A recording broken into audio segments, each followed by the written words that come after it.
జీ5 ఉండగా మీ favourite TV shows ని మీరు అస్సలు మిస్ అవ్వలేరు. Complete free. పురై, నేను చెప్తున్నాను విను. వెంటనే దీనికి విడాకులు ఇచ్చేసేయ్.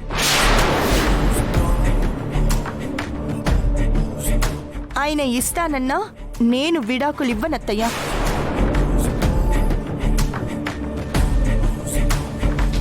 ఎందుకు ఇవ్వవే? ఎందుకు ఇవ్వాలి?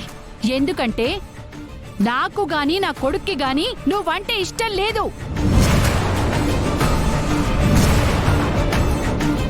కానీ నాకు మీ అందరూ ఇష్టం. ఈ కుటుంబం నాది. నేను ఆయనకు అక్కర్లేకపోయినా నాకు ఆయన కావాలి, నేను బ్రతికున్నంత వరకు.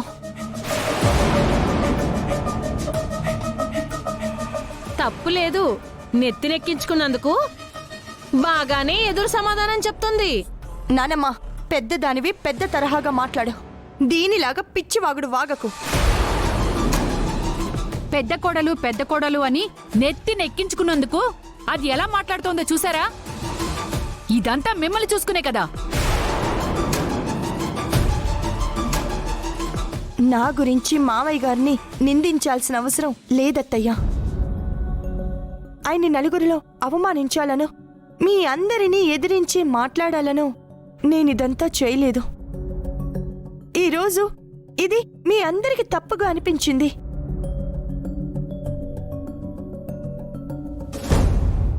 ఏదో ఒక రోజు మంచే చేశాను అని అనుకునే రోజు వస్తుందనే చేశాను.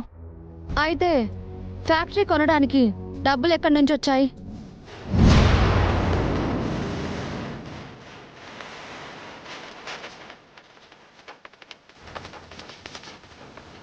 మాట్లాడవేంటే? అంత డబ్బు నీకెక్కడి నుంచి వచ్చింది? ఇంట్లో కన్నం వేసావా?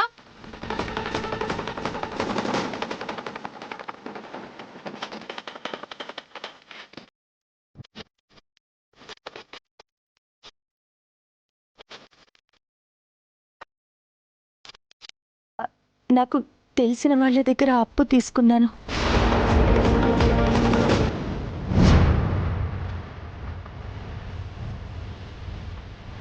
అంతేనా? లేక నీకు ఇంట్లో సపోర్ట్ చేసే వాళ్ళ దగ్గర చెయ్యి చాచి మాకు నామాలు పెట్టావా? అంటే నా వల్ల కానిది నువ్వు చేస్తాను అంటావు, అంతేగా? అవునండి.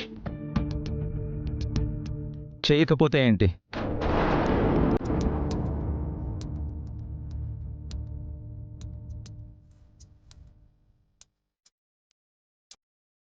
అన్నయ్య, వదిన ఏదైనా అనుకుంటే సాధిస్తుందని ఎన్నోసార్లు రుజువైంది. వదిన పట్టుదలతో ఫ్యాక్టరీని మళ్లీ లాభాల్లోకి తీసుకొస్తే మనకే మంచిది కదా. ఎంతో చదువుకున్న వాళ్ళు మన వ్యాపారాలన్నింటినీ ఒంటి చేత్తో నడిపిస్తున్న బావగారికి చేత కాని పని దీనివల్ల అవుతుందా? గుండమ్మ తలుచుకుందంటే ఏదైనా సాధించగలరోకే. తాతయ్య, ఇంక చాలా ఆపండి. ఓ పక్క నాన్న, మరో పక్క మీరు ఇలా ఇష్టం వచ్చినట్టు మాట్లాడబట్టే ఇది ఇలా ఇష్టం వచ్చినట్టు చేస్తుంది. చూడు, నీకు నలుగురిలో నేను తలెత్తుకొని తిరగాలని ఉందా లేదా? ఆ ఒక్క విషయం చెప్పు. మీరు తలదించుకునే పని నేనెప్పుడు చెయ్యాలి అనుకోలేదండి. అయితే మరిప్పుడు జరిగిన ఆక్షన్ని నేను క్యాన్సిల్ చేస్తాను. నువ్వు కొన్న ఆ ఫ్యాక్టరీని వదులుకుంటున్నట్టుగా డాక్యుమెంట్స్ రెడీ చేస్తాను. సంతకం పెట్టు.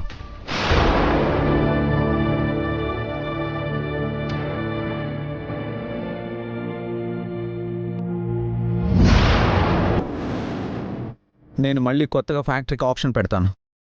ఆ ఫ్యాక్టరీని కొన్నదే అది మనకి దూరం కాకుండా ఉండటం కోసం. దాన్ని వదిలేసుకోమని మళ్ళీ ఆప్షన్ పెడతాను అంటారేంటండి? క్వశ్చన్లు వేయడం కాదే, చెప్పింది చేయటం అలవాటు చేసుకో. దాన్ని బ్రతిమాలతావేంటక్క? వసేయ్, ఆది చెప్పినట్టు చెయ్యి, లేదంటే నీకు ఇంట్లో స్థానం ఉండదు.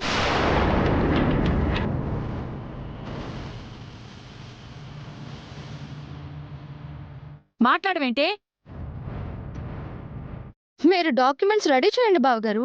సంతకం ఎలా పెట్టదో చూద్దాం.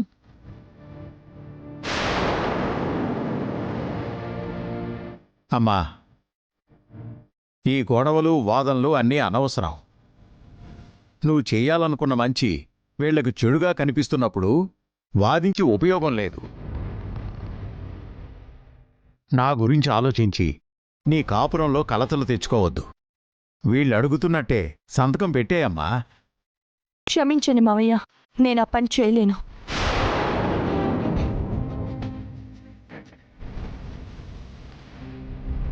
అంటే ఏంటే? అమ్మా నువ్వు ఆగు. అంటే నష్టాల్లో ఉన్న ఆ ఫ్యాక్టరీని లాభాల్లోకి తెస్తాను అంటావు.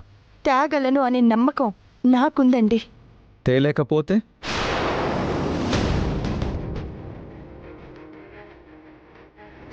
నీకు వారం కాదు, 10 రోజులు కాదు, 2 నెలలు టైం ఇస్తున్నాను. సరిగ్గా 2 నెలల్లో మన పెళ్లి రోజుంది. ఆనాటికి నువ్వు లాభాలు చూపించాలి. అలా చూపించలేకపోతే ఫ్యాక్టరీని వదిలేసుకుంటుంది మనోడా. ఫ్యాక్టరీని వదులుకోవడం కాదు, నా కొడుకునే వదిలి వెళ్ళిపోవాలి.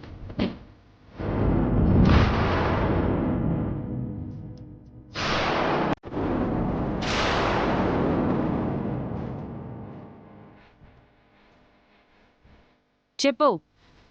2 నెలల్లో ఫ్యాక్టరీని లాభాల్లోకి తేలేకపోతే నా కొడుక్కి విడాకులిచ్చి వెళ్ళిపోవాలి. దానికి ఒప్పుకుంటావా లేదా?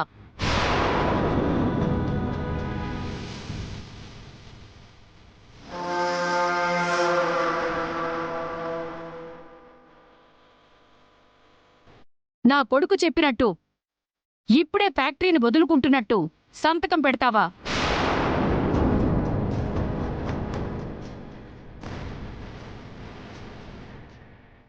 ఇదిగో బావగారు, మీరేమైనా నచ్చజెప్పాలి అనుకుంటే ఇప్పుడే చెప్పండి మీ కోడలికి. ఇప్పుడు మాట్లాడకపోతే తర్వాత మాట్లాడడానికి అవకాశం కూడా ఉండదు. ఎవరూ నన్ను కన్విన్స్ చేయనక్కర్లేదు. మావయ్య గారు మొట్టమొదటిగా స్థాపించిన ఫ్యాక్టరీ ఆయన చేతుల్లోంచి వెళ్ళిపోకూడదు అనే ఉద్దేశం తప్ప నాకు వేరే ఏ ఉద్దేశం లేదు. అది ఎవరు నమ్మినా నమ్మకపోయినా సరే ఆయన కలల్ని కాపాడటం కోసం, మన ఆస్తిని నిలబెట్టడం కోసం నేను ఈ ఛాలెంజ్కి సిద్ధం.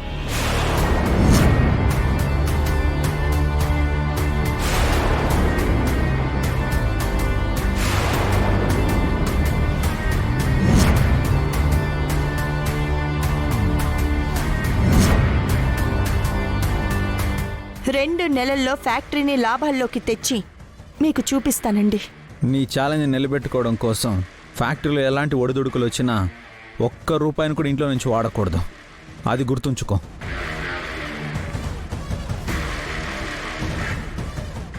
జీ5 యాప్ డౌన్లోడ్ చేసి అన్ని ఎపిసోడ్స్ పూర్తి ఉచితంగా చూడండి.